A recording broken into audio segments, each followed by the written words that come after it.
Buenos días, hermanos y amigos. Le damos gracias a Dios por este día nuevo que nos da el Señor. Un día bendecido, un día de misericordia, como dice la palabra presente, regalo de Dios. Y nosotros queremos aprovechar este día para decirles a ustedes que estamos listos para ir a predicar a la iglesia en este día, a decir las buenas nuevas de salvación. Pero también tenemos un mensaje que tiene que ver con la iglesia del Señor, la iglesia que está ahorita intercediendo por la situación en este país y en el mundo entero. Como ustedes sabrán, pues en estos momentos de dificultad, nosotros como iglesia pues queremos estar, supone ser unidos en el Señor en oración e intercesión. Sin embargo, a veces decimos unámonos, intercedamos los unos por los otros, pero con la mentalidad siempre de la denominación, ¿ya? Pidamos solamente por nosotros y no importa los demás siervos de Dios y el resto del cuerpo de Cristo. Sinceramente, yo puedo ver en esta hora que nosotros estamos mal ubicados, porque yo me he preguntado, ¿qué va a pasar después si Dios permite, ¿no?, que pasemos esta situación? ¿Qué va a pasar después? ¿Volveremos a la misma? Es decir, ahorita vamos a estar unidos, pero cuando ya pase esto, vamos a estar siempre en peleas, haciendo diferencias. Yo creo que es incorrecto, yo creo que no es correcto decir, ahora estamos unidos por esta situación y después otra vez cada quien por su lado. Ya se sabe que cada quien con su doctrina y su pensamiento, yo sé que así es. Pero hermanos, la verdad es que ahorita, como quien dice, nos quitamos la máscara, ¿verdad?, de la hipocresía, porque pues la situación. Pero después cuando pase esto, pongamos la máscara otra vez, porque pues no nos queremos, en el corazón no nos queremos. No oramos los unos por los otros, no nos amamos como Dios lo pide. La Biblia dice, cuando Jesús intercedió en Juan 17, que Él oraba, Señor, así como tú y yo somos uno, así sean ellos uno, perfectos sin unidad. Digo, no, la verdad, hermanos, deberíamos de estar pidiendo todos los días por los hermanos en Cristo en el mundo entero, sean bautistas, sean metodistas, sean hermanos de cualquier denominación cristiana que ame a Dios, que esté lavado con la sangre de Cristo, con un respeto número uno, hermano, un respeto como debe de ser, no viéndolos como unos ciudadanos de segunda categoría, como hermanos en Cristo, como son ignorantes y no saben muchas cosas, así se tratan, así dice el dicho, ¿no? Así como te ven, así te tratan. Es una lástima que nosotros razonamos la palabra de Dios, esa palabra que el Espíritu Santo nos ha dado a la iglesia, la razonamos y procedemos como humanos, aún inclusive entre nosotros nos vemos como nada, nos vemos como que fuéramos inferiores, la gente es inferior a nosotros. Yo creo que esa postura delante de Dios no le agrada. Yo les digo una cosa, por experiencia, yo creo que fue el Señor que me dijo una vez a mi corazón, me dice, que no veamos de menos a los demás hermanos en Cristo, nunca, hermanos. Nunca. Ante los ojos de Dios, nadie es mayor que otro. Nadie es superior a otro. Todos somos iguales. La sangre que se derramó en la cruz de Calvario se derramó por cada uno de nosotros. Por lo tanto, tenemos que vernos con respeto, sea intelectual o no, sea del mismo color mío o no, hable inglés o no hable inglés o español, que sea. Tenemos que vernos igual. Tenemos que vernos como hermanos en Cristo, y si no, no hemos nacido de nuevo. Tan sencillo así, tan sencillo así. A veces pensamos de que vamos a irnos al cielo con esa actitud. Yo lo dudo. Eso solamente entonces es una religión, una mente limitada, una mente que está en una burbuja, que así lo formaron. Hicieron un prosélito de esa persona, un alumno de una doctrina, pero no, Cristo no ha limpiado, como dicen algunos, ¿verdad? Que dicen que ya están bien purificados. Pero la verdad que los frutos, por el fruto se conoce el árbol. Así lo dijo el Señor. Por lo tanto, hermanos, mi mensaje final es esto. Unámonos y acerquémonos más unos a los otros. Veámonos como hijos de Dios. Veámonos con el respeto que nos merecemos los unos a los otros. Y nos vemos allá en la gloria, nos vemos con Cristo. La Biblia dice que hay que perseverar hasta el final y allá se va a ver, pues, Con la ayuda del Señor, ¿quién es quién? Porque a lo mejor aquí en la tierra pudimos tal vez aparentar ante la gente piedad, aparentar ante la gente que éramos personas dignas de confianza, pero la verdad se va a ver cuando venga el examen final, cuando Cristo levante su iglesia. Ahí se va a ver en ese examen final que viene para la iglesia. Que Dios les bendiga, hermanos y amigos. Esperamos para más luego que nos vean en la predicación, primero Dios, en este día domingo. Gracias, Dios les guarde y les bendiga. Nos vemos más luego. Gracias, hermanos. Dios les bendiga. Amén.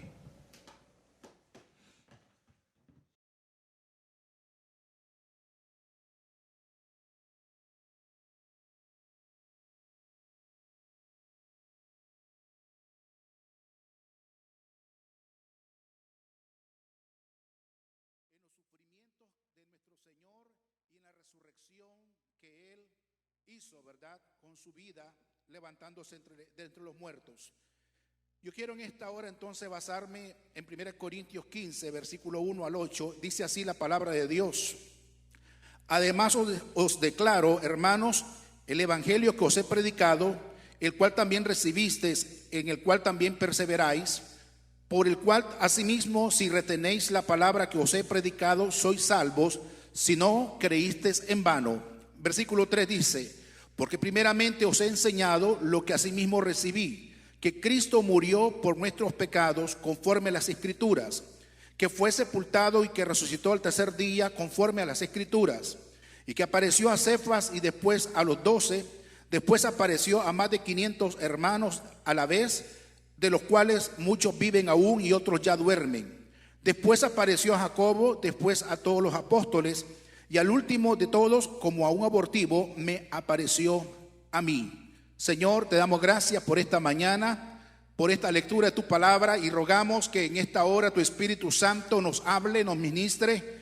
Señor, que podamos hacer una reflexión de lo que hiciste por nosotros un día hace más de 2000 años. Te damos gracias por ese sacrificio perfecto, por haber cumplido el plan que estaba, Dios mío, escrito en el Antiguo Testamento. Gracias porque tú eres precioso. Gracias porque has derramado tu amor sobre nuestros corazones.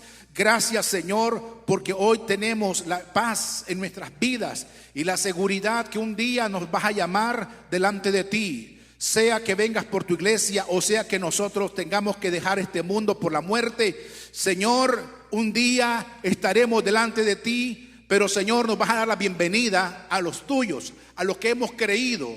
Gracias, Señor. En el nombre de Cristo Jesús, bendice a tu pueblo a través de las palabras que van a ser predicadas en esta hora. En el nombre de Jesucristo, nuestro Señor y nuestro Salvador. Gracias, Señor. Amén y amén. Para ser honestos, qué bueno los predicadores y maestros de Biblia que tienen la facilidad de hablar y de profundizarse en temas como la resurrección de nuestro Señor. Gloria a Dios por ellos. Pero vemos otras personas que tenemos que despacio comer estas enseñanzas profundas.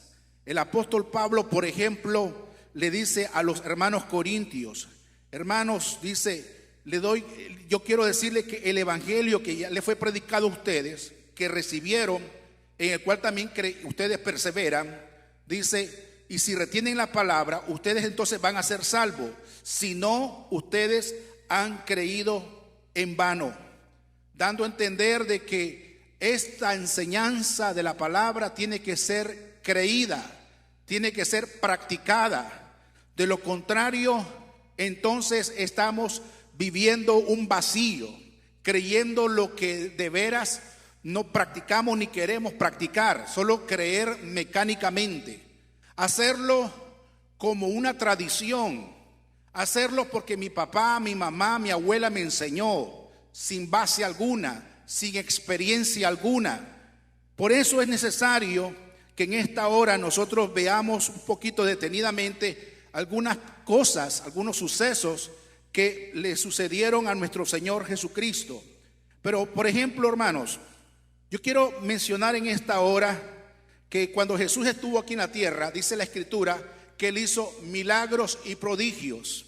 Él hizo unas sanidades increíbles. Por ejemplo, le limpió leprosos. El Señor le dio la vista a los ciegos. El Señor hizo andar a los cojos. Pero hermano, lo más tremendo, por ejemplo, dice la Biblia que resucitó a la hija de Jairo, que resucitó a un joven que era hijo de una viuda, la viuda de Naín. Y también dice la Escritura que resucitó a Lázaro. Hay 3 resurrecciones. Y en esas 3 resurrecciones que el Señor hizo a esas personas, podemos ver de que algo maravilloso había ahí. ¿Por qué? Porque la gente, como nosotros mismos sabemos, los que estamos, ¿verdad?, ahorita respirando, nos damos cuenta, si alguien ya falleció, si ya no tiene vida, si ya no tiene pulso, si ya no respira, si ya tiene varios minutos que se quedó aquella persona quieta, sin respirar, ya sin vida, sin movilidad, pues nosotros sabemos que ya partió, ya murió. Hasta en ese momento, pues enlutamos el corazón y la mente, le decimos: hey, se fue, murió. Y si es familiar, a llorar. Y si es amado, a llorar. Pero en el caso del Señor, hizo estos milagros para la gloria del Padre, para la gloria de Él, porque Él estaba diciendo que Él venía con un mensaje de salvación y de esperanza. En alguna ocasión el Señor dice: yo soy la resurrección y la vida, el que cree en mí, aunque esté muerto, vivirá. Se lo dijo, ¿verdad?, a Marta y a María. Es una gran verdad. Él representaba la vida y por eso daba vida. Y entonces podemos ver que maravilloso, la gente se maravillaba, la gente se asustaba viendo a Jesús haciendo prodigios y milagros. La Biblia dice: porque Dios estaba con él. Bueno, y él era el Dios encarnado. Pero bien, pero lo más grande que nosotros podemos ver en la Biblia no es tanto esas cosas que el Señor hizo. Gloria a Dios, bendito el Señor por lo que hizo. Lo más grande, según la Escritura, es su propia resurrección. Él se levantó de los muertos. Dijo el Señor: yo pongo mi vida y la vuelvo a tomar. Tengo autoridad sobre la muerte. Tengo autoridad de entregarme a morir, pero yo tengo autoridad de levantarme entre los muertos, porque Él es el autor de la vida. Es un misterio que algún día vamos a entenderlo bien. Creo, tal vez en mi pequeña cabeza, en mi pequeña memoria, en mi pequeño cerebro, de que a lo mejor, pues no entiendo, aquel día se nos va a enseñar a profundidad el poder de Cristo sobre la muerte y sobre todas las cosas. Yo les digo al Señor: Señor, enséñame, Espíritu de Dios, enséñame por favor, como otros han aprendido de estas profundidades misteriosas. En el caso de Jesús, dice la Escritura de que Él se levantó de los muertos. Bendito sea el Señor. Este es el milagro más grande y es el fundamento de nuestra fe y la predicación de esta hora.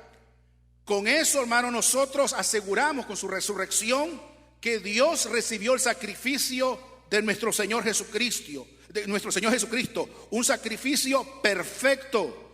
Él se sacrificó por mis pecados, por tus pecados. Y esa es la base de nuestra esperanza de ese plan perfecto de Dios.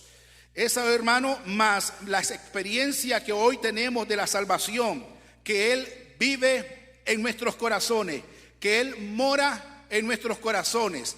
Hoy, a través de su Espíritu Santo, la Biblia dice que Él está con nosotros y en nosotros. Ese es el misterio más tremendo que tenemos. Hermanos y amigos, cuando uno de corazón le pide al Señor, al Cristo resucitado: Señor, entra en mi vida, cambia mi vida. Señor, ya no puedo más. Rindo mi ser, rindo en esta hora mi ser a ti, Señor. Haz lo que tú quieras. ¿Sabe? Dios escucha esa oración. Es una oración que Dios ha esperado por mucho tiempo. Sobre todo, claro, cuando se hace de todo corazón. Cuando un hombre o una mujer se rinde al Señor. Cuando ya no pudiste más con los vicios. Cuando ya no pudiste más con tu manera de ser. Cuando, hermano y amigo, cuando ya no puedes, entonces Él puede, porque Él tiene poder sobre la muerte, sobre el infierno, sobre todas las cosas. La Biblia dice que Él tiene todo poder Toda potestad me es dada en los cielos y en la tierra, dice el Señor. Y por eso en esta hora predicamos esa profunda verdad. Predicamos la gracia de Cristo. Predicamos que en Él hay salvación y perdón de pecados. Predicamos que Cristo rompe las cadenas. Que Cristo, hermano, la Biblia dice, le tiembla el infierno, le tiembla a los demonios, le tiembla a todo mundo por su grande poder y autoridad sobre todas las cosas. Sea alabado su nombre. Yo quiero en esta hora hacer una reflexión sobre una entrevista que se le hizo a un doctor de nombre Alexander Merewell. No le puedo decir bien el apellido, pero más o menos así es. En la próxima voy a consultar cómo se lee con la gente que lee más inglés. Pero es el doctor Alexander, que es un hombre de bastante inteligencia, un hombre que escribió 5 libros de ciencias, un hombre cardiólogo. Estaba leyendo sobre que era un ingeniero, era un hombre certificado en diagnósticos, consultor, un hombre bastante seguro lo que, ¿verdad?, de su experiencia. Y él decía respecto a la muerte del Señor, respecto a esa crucifixión, de cómo los soldados romanos, ¿verdad?, venían sobre las víctimas que agarraban para, ¿verdad?, crucificarlos. Pero voy a hablar en este caso acerca de nuestro Señor Jesucristo. Y él decía, por ejemplo, de que la noche que pasó orando en el jardín de Getsemaní, dice que el Señor experimentó un gran estrés y un estrés psicológico, y que su sudor, dice la Escritura, era como grandes gotas de sangre. Y eso venía por el alto estrés que tenía, una ansiedad severa que tenía, dice este doctor. Y esto lo llevó a que hiciera efecto en su piel, a tal grado de que la piel se volvió sensible a mala hora, porque venían los momentos y las horas en donde él iba a ser capturado y que iba a ser azotado por los romanos. Los soldados romanos iban a flagelarlo.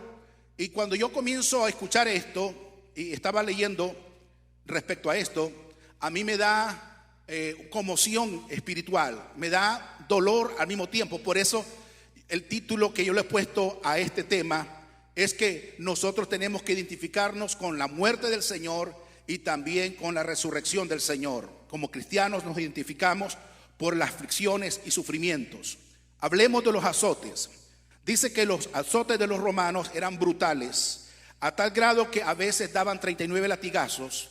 Y los daban, y si el soldado estaba con energía, daba más de 39 latigazos. Se pasaba a los 40, 45, 46, depende de la fuerza que tenía el soldado. Azotaban con odio, porque ellos odiaban a todo aquel que no era romano, sobre todo a los judíos. Y eran látigos especiales. Cuentan que algunos de ellos tenían una punta de acero, otros tenían unos huesitos especiales para que cuando dieran latigazo y pegaran la carne, se trajera pedazos de carne de la víctima. Y entonces, así de esa manera, pegaban esos latigazos para desgarrar a tal grado. Por ejemplo, decía Eusebio, un hombre historiador del siglo III, de que a veces se les miraba la espina dorsal a las víctimas, porque eran cortes profundos. Esa era la idea, que se desangraran, que pegaban los gritos las víctimas. Estas personas, sus venas eran quebrantadas, desbaratadas, descubiertas, sus músculos y tendones y las entrañas quedaban abiertas y expuestas. Es decir, pegaban en la cabeza, espalda y todas las partes, ¿verdad?, donde cayera el latigazo, piernas, lo que sea. Pero la idea era desbaratarlos. Si es posible que no fueran ya crucificados, porque algunos morían antes de la crucifixión. Eso era el tipo de latigazos que pegaban los soldados romanos. Entonces es algo muy profundo, de veras. En el caso del Señor, dice este doctor, otra vez, Alexander, dice que se aceleró el corazón, lo más seguro, en el Señor Jesucristo, y el corazón tratando de bombear la sangre que ya no existía, hacía que se le bajara la presión sanguínea y que viniera el colapso o el desmayo, en este caso en nuestro Señor. Y los riñones, dice, dejaron de producir orina. Y después de eso, por último, 4, las personas empezaban a sentirse sedientas. Es decir, eso le pasó al Señor. Él le llama a eso como doctor hipovolémica, es decir, hipo es bajo, volumen, y hémica, sangre, es decir, bajo volumen de sangre. Y entonces esto le pasó al Señor, esta conmoción física. Fue algo muy difícil lo que le pasó a nuestro Señor Jesucristo. Yo quisiera en esta hora hacer unas preguntas al respecto, ya, para que nosotros seamos conscientes. Vamos, la primera es: ¿estamos nosotros dispuestos a sufrir por amor por otra persona? ¿A pagar un precio tan alto, en este caso por una mala persona? ¿Morir por una persona como nosotros, como hemos sido? ¿Estamos dispuestos nosotros, y qué nos motivaría a soportar la tortura en lugar de otra persona? Y cuando digo otra persona, no estoy pensando en usted ni esta hora, estoy pensando en mí. ¿Qué le motivaría a usted si usted tuviera que dar la vida por alguien, por una persona que no vale la pena? Y en este caso, creo que yo, no sé si usted se cree que pues no somos dignos de que alguien hubiese pagado un precio tan alto por nosotros. Ahora, si se le hubiera insultado a usted, humillado como lo hicieron con el Señor Jesucristo, ¿lo aguantaríamos? ¿Lo aguantaríamos? Mi respuesta personal es no. Porque muchas veces por una mala mirada, por una mala expresión, por una mala comunicación, nos resentimos, nos duele. Con solo algún gesto negativo ya pegamos el grito al cielo y decimos: Señor, ya no quiero seguir adelante. No me aman, no me quieren, no me reciben, me han humillado. Señor, soy víctima, estoy padeciendo en tu nombre, Señor. Oh Señor, mejor llévame al cielo. Oh Señor, yo no quiero ver nunca más a estas personas. Son malvados, son hipócritas, son malos. ¿Usted se imagina al Señor Jesucristo diciendo esas palabras cuando lo humillaron, lo insultaron, tanto los judíos que lo despreciaron y los soldados romanos? ¿Usted se imagina en esta hora pensar que el Señor, a tanta gente que le hizo milagros, que hizo, verdad, que se le fuera su dolor, su padecimiento, que posiblemente ahí estaba en la hora de la crucifixión diciéndole: crucifíquele, crucifíquele? Yo a veces he hecho una, como quien dice, conversación con mi esposa al respecto. Digo, a lo mejor ahí estaba alguien por lo menos parecido a Bartimeo. A lo mejor estaba ahí algún resucitado. Ahí estaba tal vez alguien que el Señor le limpió de lepra.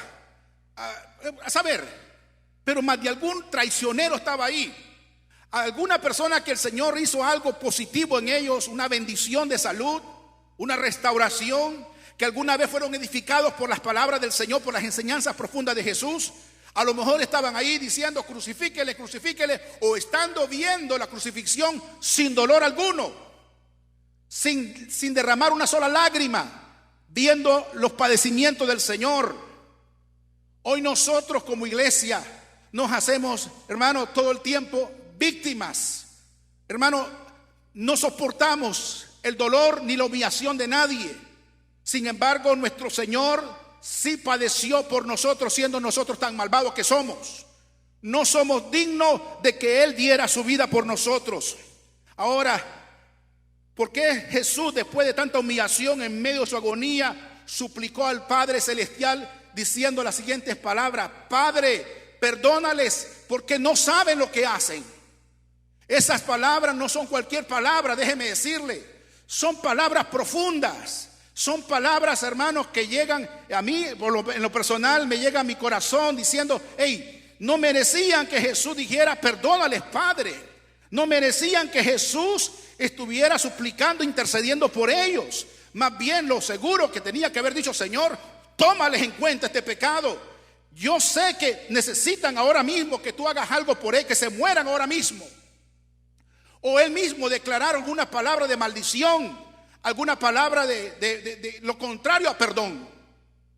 ¿Sabe usted y yo, cuando estamos padeciendo supuestamente por el Señor, sí decimos palabras: ojalá le vaya mal, ojalá se muera, ojalá, yo quiero ver el fracaso de esa persona, yo quiero ver cómo le va mal en la vida, porque se lo merece? Y más que eso, Es más, cuando se muera voy a ir a bailar o voy a ir a, ¿verdad?, pisotear la tumba y escupir en la tumba de esa persona. Tenemos un espíritu de venganza terrible. Parece que, hermanos, vivimos en la vida sin Cristo. Parece, hermanos, que no hemos nacido de nuevo.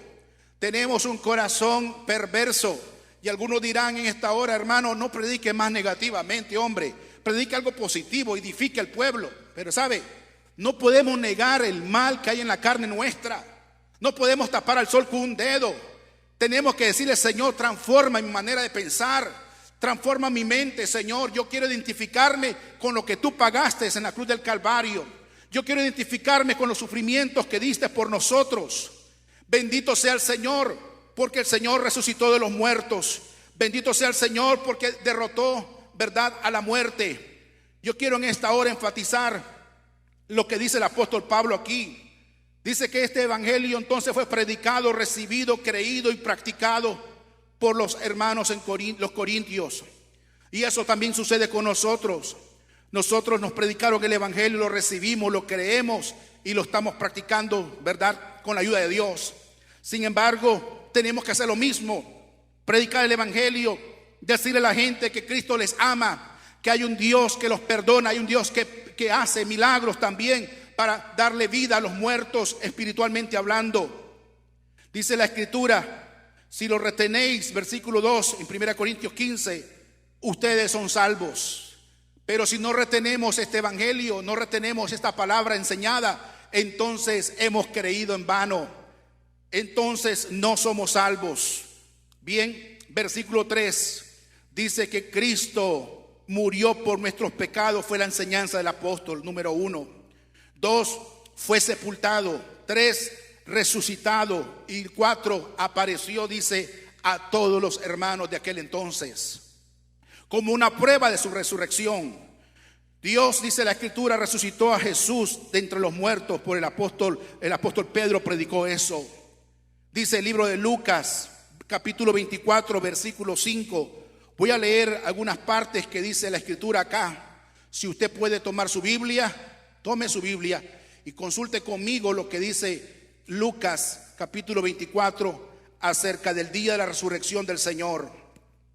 Dice la Escritura, Lucas 24, versículos 5 al 12, dice así: y como tuvieron temor y bajaron el rostro a tierra, les dijeron: ¿por qué buscáis entre los muertos al que vive? Ese fue el ángel del Señor a las mujeres: no está aquí, sino que ha resucitado.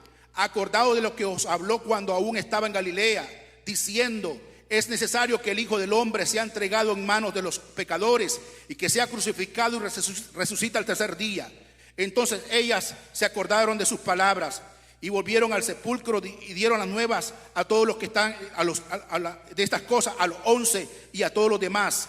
Era María Magdalena, Juana y María, madre de Jacobo, y las demás con ellas, quienes dijeron estas cosas a los apóstoles. Mas ellos les parecían locura las palabras de ellas y no las creían. Pero levantándose Pedro, corrió al sepulcro y cuando miró dentro, vio los lienzos solos y se fue a casa maravillado de lo que había sucedido. Yo estaba analizando esto. Fíjense bien, el ángel le dice a las mujeres: ¿por qué buscáis entre los muertos al que vive? Hermano, en el mundo espiritual las cosas son más claras que el mundo racional de nosotros, el raciocinio humano. En la razón dice: él lo han matado, bueno, fue un fracaso, está en el sepulcro, hay que ir a buscarlo. Y en la cabeza, la mente iban diciendo: vamos a verlo, ¿verdad? Si nos mueven la piedra para poner estas, ¿verdad?, estas aromas, para, ¿verdad?, estar con él en su muerte. Sin embargo, en la mente de esas personas iban pensando que iban a ver el cuerpo, ¿verdad?, sin vida del Señor. Sin embargo, dice la Escritura que encontraron a un ángel y el ángel dijo estas palabras: ¿por qué ustedes buscan al que está vivo? Y yo analizaba, es como ir a buscar a una persona que usted la acaba de ver a un cementerio, entre los sepulcros. Hey, si usted tiene conciencia que está viva esa persona, ¿para qué va a ir a buscar al cementerio si está viva?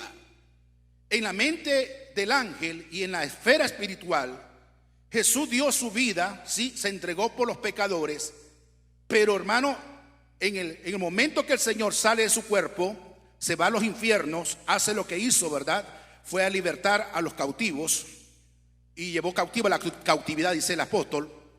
Pero también, una vez más, viene y como estaba escrito, se resucitó el tercer día. Es decir, solo estuvo unas horas en la muerte física. Y el Señor una vez más entra a su cuerpo y se levanta con poder y gloria. Es decir, se levanta sobre la muerte como que estaba dormido. Y hermano, se levanta y ahí deja el lienzo, ahí deja todo lo que le habían puesto como muerto y se fue de ahí. Por lo tanto, la tumba quedó vacía. Cuando estas mujeres llegan, pues se encuentran de que ya no hay nada. El ángel de Dios les dice, Él no está aquí. Y por lo tanto, estas mujeres, después que el ángel le dice, hey, ¿no se acuerdan las palabras que Él les dijo en Galilea? Que Él iba a morir y resucitar el tercer día. Y eso les hizo recordar a ellas. La Biblia no menciona que ellas vieron el sepulcro vacío, pero en esa hora más bien ellas regresaron a los apóstoles. Y cuando regresan con estas noticias, ellos, dice el versículo 11, les parecía que era una locura. No les creían. Ellos, como nosotros, usaron la lógica y la razón, diciendo, hey, si nosotros lo vimos cuando lo crucificaron, Él ya padeció, Él murió, Él no está vivo. Estamos conscientes, somos testigos, hermanos y amigos. Pero ese es el poder de la resurrección. Que lo que parece ya no era, lo que se razonó, así no era. Dios llama a las cosas que no son como que ya fuesen. Esa es la esfera espiritual, el mundo de lo sobrenatural, en donde la razón no entra, ahí choca con la fe. La razón nuestra choca con la fe, con las cosas que pasan en la esfera espiritual. Para nosotros, por ejemplo, en medio de esta situación de la pandemia y en medio de esta situación de tanta noticia negativa, decimos, esto se va a poner color de hormiga, esto se va a poner difícil, no vamos a poder sobrevivir, vamos a tener más dificultades. Posiblemente, humanamente sí lo aceptamos que así es, pero en la esfera de Dios, en la mente de Dios, no es así. En las cosas de Dios, en el corazón de Dios, Él hace maravillas. Él levanta a los muertos. En el caso de Lázaro, Señor, le dice Marta y María, ¿verdad? Señor, hiede ya, tiene 4 días, apesta, no hay manera de resucitar, ya está podrido, ya no hay nada que hacer, ¿para qué remover la piedra? Y el Señor le dijo, Marta, ¿no te he dicho que si creyeres verás la gloria de Dios? En medio de las cosas negativas y en las cosas difíciles, Dios se glorifica. En medio de nuestro miedo y tormento, Dios se glorifica. Yo estoy con vosotros, dice el Señor, todos los días hasta el fin del mundo. Él es capaz, hermanos, de hacer maravillas. Él ha hecho maravillas todo el tiempo y lo seguirá haciendo. El Dios de ayer es el mismo de ahora y el de mañana. No cambia ni se muda. En ese Dios hemos confiado. En ese Dios estamos perseverando. Estamos confiando que Él está con nosotros, y aun si la muerte nos alcanza, no importa, Él está con nosotros. Yo espero que en esta hora usted alabe y glorifique a Dios. Esa es la grandeza de nuestro Dios. ¿Por qué buscan entre los muertos al que vive? Dice el ángel de Dios. Cuando llegó esta noticia, los apóstoles decían, está loca, estas mujeres están locas. No les creían, están chifladas, no saben ni lo que dicen, están en pensamientos ilusorios. Dice el versículo 12, y dice que cuando Pedro oyó esto, al final se levantó y fue corriendo a la tumba para comprobar aquello. Y dice que cuando miró y entró, vio los lienzos solos y se fue a casa, que dice la Biblia, maravillado.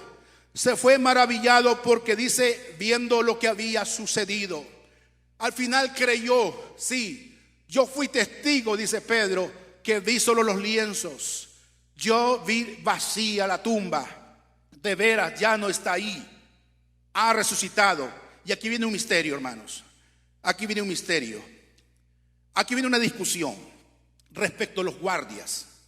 La Biblia menciona que la tumba estaba guardada por unos guardias, y eran más o menos 16 soldados guardando la tumba. Estaban muchos soldados, y estos soldados, si ellos dejaban, ¿verdad?, que los acontecimientos dijeran que resucitó o que robaron el cuerpo del Señor, pagaban con su vida. Sin embargo, ellos mismos fueron testigos de que ya no estaba el Señor. La piedra fue removida. El Señor salió de ahí. ¿Cómo hubo ruido? No se sabe. La Biblia menciona que hubieron cosas misteriosas ese día, sobrenaturales. Y los soldados más bien fueron a informar: hey, no sé, parece que algo misterioso pasó. Ni ellos se dieron cuenta. Y por eso fue la discordia, ¿verdad?, entre los judíos y los discípulos. Y ahí vino la situación de varios inventos, que lo robaron, que era mentira, que se habían equivocado de tumba. Las mujeres se fueron a otra tumba, por lo tanto el que cuidaba la tumba decía: hey, aquí no está, Jesús de Nazaret no está aquí no lo han sepultado. Entonces vienen tantas confusiones. Y sin embargo, hermanos, la gente fue testiga que ahí en esa tumba, ahí en ese lugar, los mismos soldados, y todos se dieron cuenta, no estaba el cuerpo de Jesús. Y los soldados eran testigos de que los apóstoles o los discípulos no podían haber movido esa piedra, porque ellos estaban ahí cuidando. Es algo poderoso. Es ahí lo que vuelvo a remarcar en esta hora. Tenemos la confianza puesta en un Cristo de poder, en un Cristo sobrenatural, en un Cristo que hace maravillas y prodigios. Bien, para ir concluyendo, el Señor resucitó de entre los muertos. ¿Qué ganamos nosotros con esto que el Señor resucitó entre los muertos, la iglesia? Para concluir, la Biblia dice que nosotros, después de esta resurrección, el Señor nos dio que hoy tenemos victoria sobre el mundo. Hoy tenemos victoria sobre las cosas de este mundo. La Biblia dice, por ejemplo, y esta es la victoria que ha vencido al mundo: nuestra fe. También dice que tenemos victoria sobre Satanás. Dice la Escritura que al que venciere le daré que se siente conmigo en mi trono. Ellos le han vencido por medio de la sangre del Cordero y de la palabra del testimonio al demonio. Apocalipsis 12:11.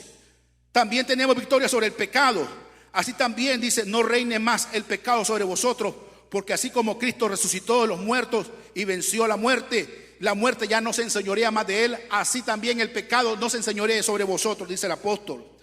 Tenemos victoria sobre la muerte, sí, porque, hermano, está escrito: sorbida es la muerte en victoria.